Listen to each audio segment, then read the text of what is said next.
Now, speaking specifically of roads and jobs, we often talk about jobs here.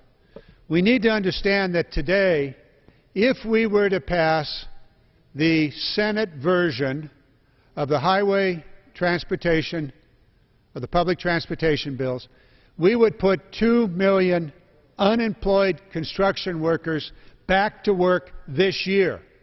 This year, 2 million would go back to work if we were to take up the Senate bill. Now, unfortunately, we've been in a gridlock, and there's been no effort to compromise. My colleagues on the Republican side are demanding fundamental changes in the transportation systems and the way in which we apportion that money. Those changes have not been acceptable to the Senate, and indeed, those changes were not acceptable to even their own caucus.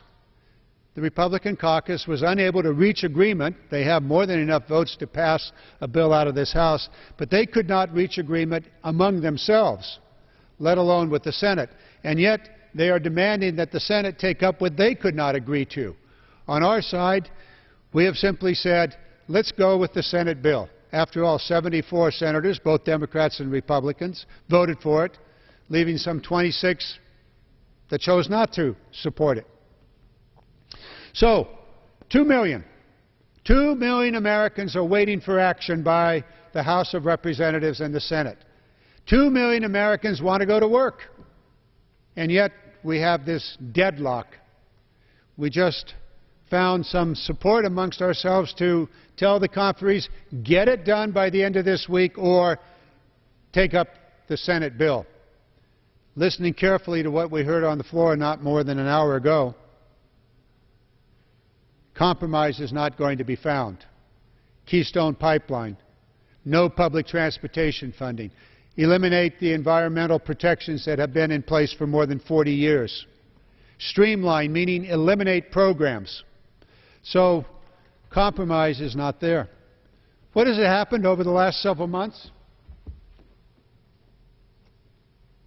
Well, while our Republican colleagues have been trying to get their own act together, here's what's happened to employment in the construction industry.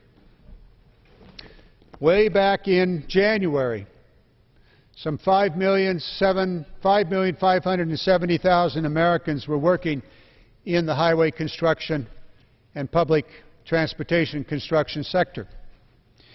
In May, that number had fallen to 5,510,000.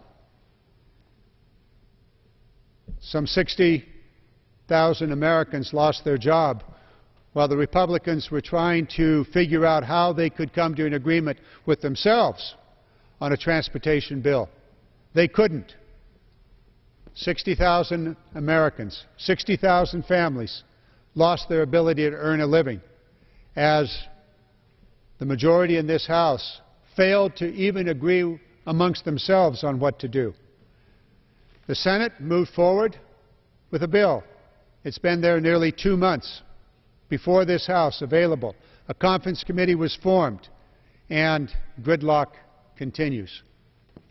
60,000 families are without an income as a result of the gridlock and the inability of our colleagues to come to an agreement. It's time for us to move on. It's time for us to put a 2-year bill in place, as the Senate has proposed, one that would put 2 million Americans back to work immediately. States could move forward. States would know that over the next 2 years there would be funding from the federal government. Right now, the word from my friends on the other side of the aisle is, well, we're going to go with a 60-day extension. States cannot work with that. They don't know what would be available at the end of the 60 days. They don't know what's available today because we're up against a deadline. It's time for us to move with the Senate bill. It's time for us to end this